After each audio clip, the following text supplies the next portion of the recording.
Olá, boa tarde a todos que nos acompanham na tarde desta quinta-feira.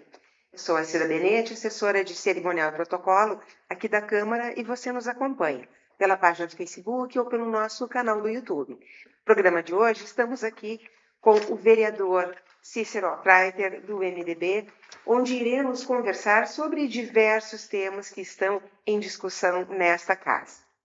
Vereador, seja muito bem-vindo. Boa tarde mais uma vez. Teremos uma entrevista bem proveitosa hoje. Boa tarde, Cida. Obrigado mais uma vez pela oportunidade de a gente poder falar um pouco dos trabalhos da Câmara, né? Falar um pouco sobre o que está rolando, a gente está discutindo nas últimas sessões. Né? Isso aí. Então, para iniciar o nosso bate-papo, Cícero, vamos começar pelo Tarifa Zero, né? Muito discutido aqui no Legislativo. O que você acha da condução deste tema na aprovação deste projeto? Projeto de extrema importância e relevância, uma iniciativa muito importante do Executivo. Né? Há tempos a gente vem cobrando ações dentre o transporte público, né? A gente sabe, tem recebido diversas reclamações.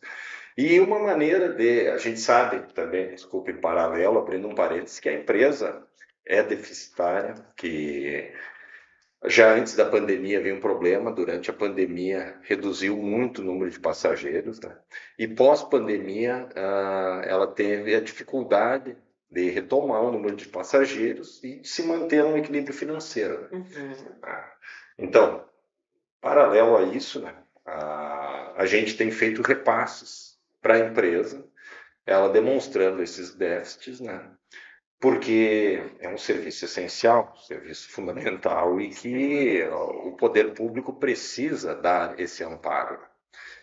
E veio então essa iniciativa que talvez até para incentivar um pouco as pessoas, né, a usarem o transporte público, transporte coletivo. Né?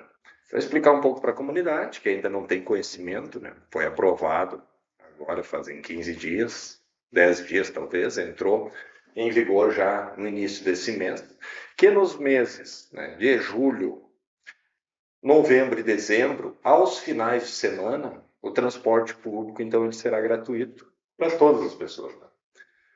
Incentiva, então, as pessoas a deixarem o carro em casa, poderem andar de ônibus gratuitamente. Também, né, uma questão cultural, talvez, acostumar a voltar de andar de ônibus, né? Então, são incentivos importantes. Nas primeiras semanas já tem sido feito um levantamento, o número de passageiros cresceu bastante. Logicamente, dentro desse projeto todo, né, há uma fiscalização de número de passageiros, através de catraca, né? Então, todo um relatório que a empresa vai prestar. E o Executivo, então, vai bancar esses finais de semana, de julho, de novembro e de dezembro. Projeto experimental, não é um projeto que terá sequência, ele poderá ter sequência sim, mas a princípio esse projeto foi aprovado, então, para esse ano de 2023, agora já valendo no mês de julho, volto a dizer, novembro e dezembro. Então, uma iniciativa importante, sim, Cida, do Executivo quanto ao transporte público, né? Uma maneira de auxiliar a empresa, de certa forma, e também a comunidade, de uma maneira geral, tanto o incentivo, quanto também as de menor poder aquisitivo poderem, aos finais de semana, usufruir desse transporte, desse deslocamento, sem o gasto. Né? Claro. Vereador, na última sessão também foi aprovado o valor autorizado a ser destinado a empresas de transporte coletivo, né? Então, o que você acha da importância desse repasse e também alertas, né, deixados em tribuna sobre esse tema na última sessão?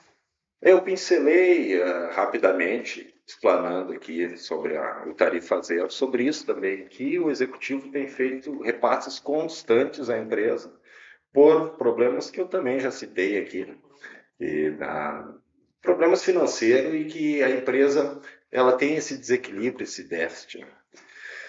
É um serviço, como eu falei, que não pode parar, Cida, só que no meu ponto de vista, e eu tenho cobrado isso em tribuna, e eu voltei a cobrar no momento que a gente aprovou esse Tarifa Zero, eu tenho cobrado há muito tempo um plano, né, para esse transporte público, aonde sim, o executivo possa repassar esses valores à empresa que presta o serviço, porém que cumpram-se metas, né, e que se estabeleçam algumas diretrizes.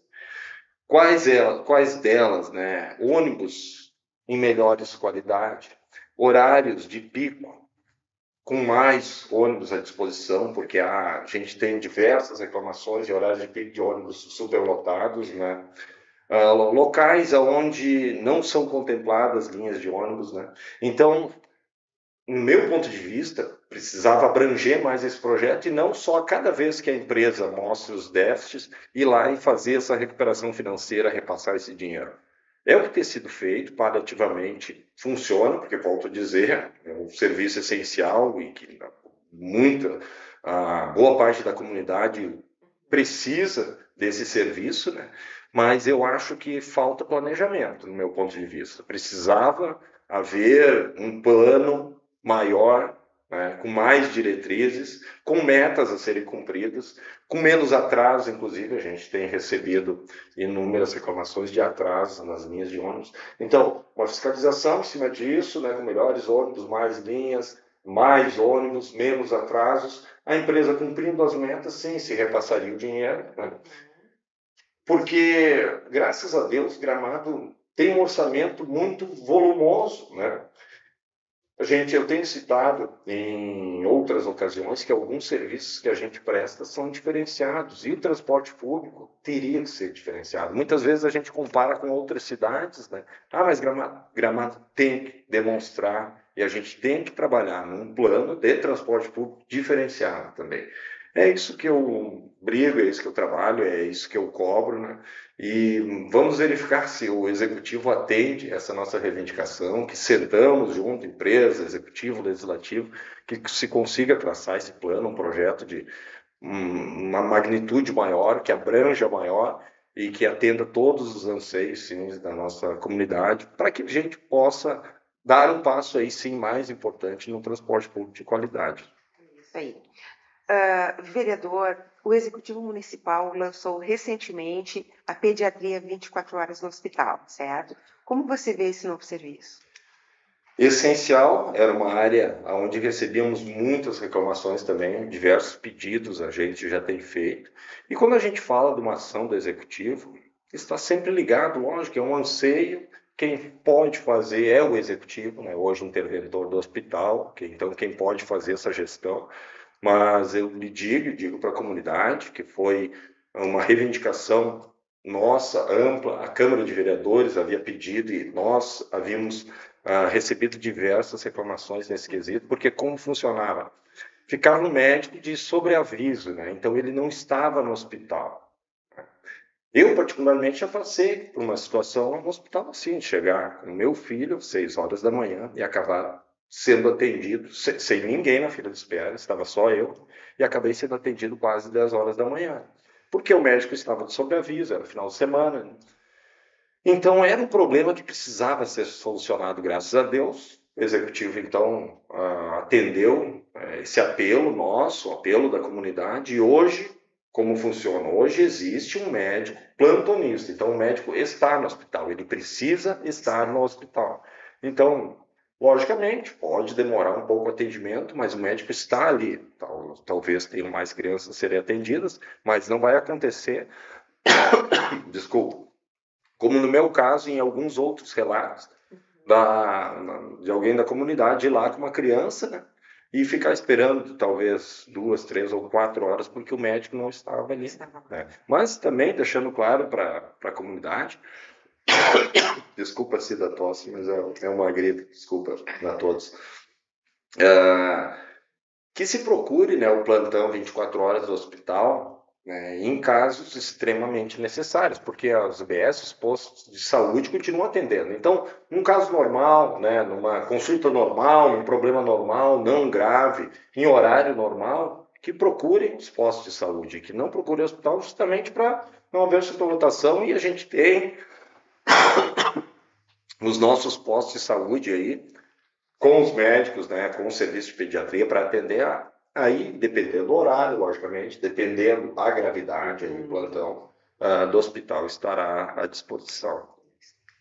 Então, falando em hospital, né, vereador, com relação à conta do hospital, que já foi tão discutida aqui nesta casa, né, Acredita-se que em breve essa temática será retomada? A comunidade tem cobrado, né, para que essa ideia saia do papel.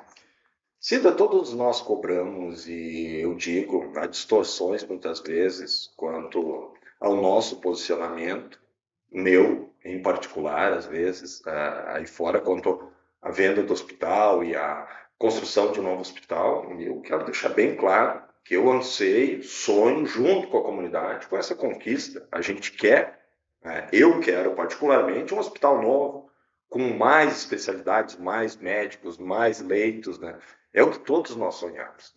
Por que não aconteceu ainda? Porque haviam cláusulas ali que nós reivindicamos, junto com o Ministério Público, inclusive, né, para dar garantia aqui a serviços de atendimentos gratuitos, né, o serviço SUS, né, que um hospital privado comprando esse hospital, instalando um novo hospital, ele não sendo filantrópico, ele não tem a obrigatoriedade, né, de atender a comunidade pelo SUS, então poderia, num determinado momento, aí, sair fora o serviço SUS e a comunidade ficar refém disso, né, tendo só um serviço privado. Algumas especialidades que também a gente tem que falar com muita responsabilidade, porque é muito fácil se jogar as ideias, né? Eu quero, Cida, que a gente tenha aqui um UTI neonatal, oncologia, enfim, as mais diversas especialidades no nosso hospital. Mas não cabe só a nós, isso é regrado, né, pela Secretaria Estadual de Saúde, né, uma série de regramentos, não é um hospital regional, a gente tem que trabalhar nesse quesito. Então, eu cuido e trabalho com muita responsabilidade, apesar de, às vezes, as pessoas distorcerem e lançarem inverdades. Aí, ele não quer, a gente poderia ter hemodiálise, poderia ter UTI neonatal. Talvez sim, e eu deixo bem claro para a comunidade que eu vou brigar por tudo o que a gente puder brigar para o nosso hospital. Mas eu sou muito responsável. Caxias acabou fechando recentemente um UTI neonatal porque ela não se sustentava. E Caxias tem uma população, né, um centro com uma população 10 vezes maior do que a nossa, né? E então precisa ter responsabilidade nas promessas. Então, por que ainda não saiu? Porque a gente cobrou essas garantias, não só a gente, o Ministério Público do nosso lado, inclusive, as garantias dos serviços, das especialidades, a garantia do funcionamento do hospital, porque qual era a preocupação maior, né? Se constrói um hospital novo, se entrega a área do antigo, né? E como se dará a gestão desse hospital novo? Né? Ele será sustentável mesmo? Atenderá o SUS? Terá quais especialidades? Essas promessas de especialidades serão cumpridas? Quais as garantias, né, de cumprimento dessas promessas de especialidades, Cida? Então, tudo isso postergou um pouco, mas eu digo para a comunidade, o hospital aqui há suas precariedades, sim, mas é um hospital qual, inclusive, agora, a gente acabou de falar, ele avançou no serviço de pediatria, está avançando em outras áreas, a Câmara tem repassado constantemente emendas impositivas, né?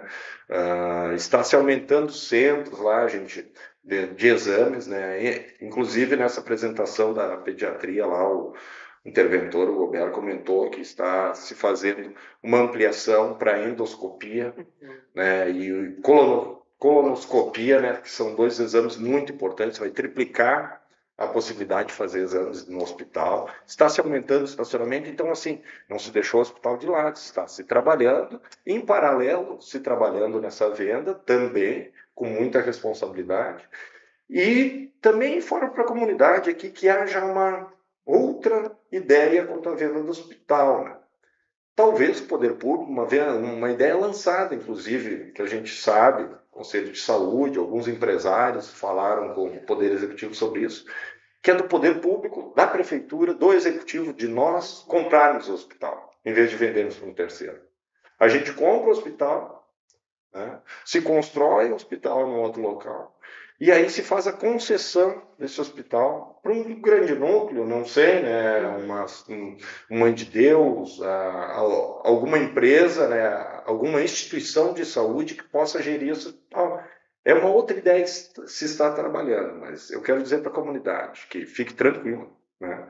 Que no momento que for feita a venda do hospital, será feita com todas as garantias que a gente está brigando pela comunidade, com as especialidades, com garantias de que não só serão instaladas, mas funcionarão. E da maneira que for, hoje o hospital a gente está dando todo o suporte e ele não está sendo deixado de lado, né? E o que a gente está podendo fazer para o hospital, da maneira que está, ele está avançando em especialidades, em exames, em atendimento. Isso. Cícero, passamos agora então a um outro assunto que ele está em discussão na nossa comunidade, que é as sacolas plásticas, né? Então, qual a sua opinião com relação a este projeto que nasceu aqui nesta casa, está prestes a ser implementado, a lei entra em vigor em Gramado? Cida, está se debatendo muito esse projeto. Esse projeto era para ter entrado já em vigor há 3 anos, ele foi 2 vezes postergado. Tá? Lógico que é muito difícil, Cida, num primeiro momento, porque é uma mudança cultural. A comunidade em geral vai nos mercados e é acostumado com as sacolas plásticas. Né? Muita gente diz, pô, uma besteira, tantos frascos plásticos nos mercados, né, que existem. Mas é uma iniciativa, Gramado sempre foi vanguardista em muitas ações. Né? Talvez seja uma ação vanguardista também, demonstrando que a gente pode ser diferente. É um início, há muito a ser feito, sim, mas o meio ambiente está muito em pauta. E veremos se é importante na sequência, assim que o projeto, que a lei entrar em vigor, ela entra agora dia 12, né? E é uma questão cultural. Lógico que num primeiro momento é impactante para mim, será ruim no mercado. Para o mercado será ruim não poder fornecer uma sacola, ou se fornecer tem que comprar. Mas em muitos países da Europa, por exemplo, isso é corriqueiro. Né? Lá já não se usa. Então precisa talvez dar-se um início. Né? Ali adiante, se a lei não funcionar, se o projeto não funcionar, queira eu que funcione. Né? Queira eu que talvez o turista chegue daqui a 3 meses, ao final do ano, em Gramado, e leve uma imagem, pô, foi no mercado em Gramado, ninguém usa sacola plástica, eram usadas, sei lá, 2, 3, 4 mil por mês e cada um leva a sua sacola, né? Mostrando uma atitude cultural diferente, uma responsabilidade com o meio ambiente. Pode ser que não, simplesmente que não dê certo, ali adiante se revogue, se mude a lei, mas eu acho importante, toda ação voltada ao meio ambiente é importante. Comentei em tribuna, inclusive, né, quando criança, eu lembro, a preocupação com o meio ambiente não era tão grande, ela começou a tomar formato, então, quando eu criança na escola, aí os professores ensinaram, pô, existe o lixo seco e lixo reciclável, vamos dividir. Aquele primeiro momento também, né, todo mundo dizia, que loucura, por que dividir o lixo? Hoje, culturalmente, eu, né, particularmente, não consigo botar o lixo seco junto com o lixo orgânico. Também é outra pauta, mas já que a gente entrou no assunto, que é um outro problema grave a ser resolvido, eu já tenho cobrado, porque diversas reclamações, a gente tem feito visitas também no nosso centro de triagem aqui de Gramado, onde é levado o lixo, e infelizmente a comunidade muitas vezes faz o seu papel de separar o lixo seco do lixo orgânico, mas o destino final não é esse. Aí é todo misturado, é misturado dentro do caminhão. Então, tu vê, Cida, como é difícil às vezes, né, tu fazer uma lei ou agir de acordo com o meio ambiente em toda a cadeia. Às vezes alguém faz, mas ali na frente o processo já muda e já não é válido, né? Mas já deixo aqui também, digo para a comunidade que é algo que eu também vou cobrar forte. Né? E a gente tem cobrado a separação do lixo das empresas que fazem coleta de lixo em Gramado, precisa ser melhorado e muito, porque o lixo está sendo misturado, sim, a gente tem feito fiscalização e isso não pode acontecer. Isso. Por fim, vereador, nós estamos com uma vereadora suplente exercendo o seu mandato aqui na casa, a vereadora Marga. Ela substitui o vereador Celso Fiorese pelo PSDB. Então, eu gostaria que você falasse um pouco sobre a sua avaliação, sobre a temática importante que ela levou à tribuna na segunda-feira, tratando-se das EMEIs noturnas. A grosso modo, a EMEI, né, a Escola de Ensino infantil, né, que são as creches, né? A comunidade conhece mais por creche. E ela trouxe uma pauta importante, sabe, que é um desafio, Cida. Muitas vezes as pessoas vêm de fora e trazem ideias que às vezes a gente aqui na correria, no dia a dia, ou ninguém expõe uma ideia dessa para a gente, né? E é verdade, Gramado, né? Por exemplo, quantas pessoas trabalham em restaurantes, trabalham em hotéis, fazem extras de noite, né? E muitas vezes as pessoas não têm onde deixar as crianças, né? A gente sabe que é algo complexo, né? Mas volto a dizer, Gramado precisa ser vanguardista. Gramado é diferente, né? Não canso de citar que nosso orçamento, por exemplo, esse dia eu estava com o prefeito de Parobé conversando com ele, lá são 50 mil pessoas com um orçamento de menos de 300 milhões anuais, né? Gramado são 40 mil pessoas e a gente está com orçamento hoje de 450. Então a gente tem que dar jus e fazer um diferencial de uma maneira geral para a nossa comunidade. Antes eu citei transporte público e agora também com essa ideia que a Marga trouxe, né, das creches noturnas. Não precisam ser todas, mas é um projeto que eu achei interessante e uma ideia para pôr em prática em alguma determinada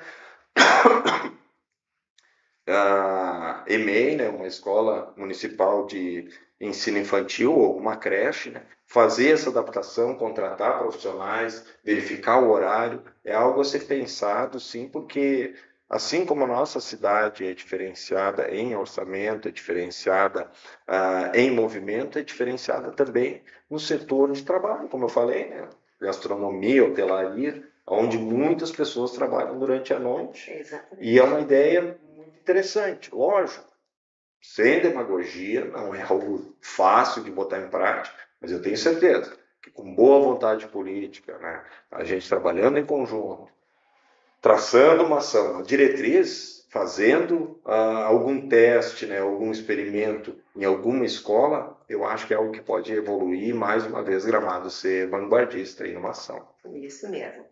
Então, o nosso programa está chegando ao final. Eu agradeço muito a participação do vereador Cícero conosco e eu deixo os últimos minutos para suas considerações finais. Só agradeço mais uma vez, Cida, aí, pela oportunidade da gente poder externar um pouco os trabalhos da Câmara, das nossas ideias e me colocar sempre à disposição aí da comunidade. Uma boa quinta-feira aí para todos. Muito obrigado. Lembramos também que o nosso programa permanece ao ar de terças a quintas-feiras pela página do Facebook e pelo canal do YouTube. Agradecemos a participação de você conosco na tarde de hoje. Amanhã estaremos de volta. Muito obrigado. Um bom início de noite a todos.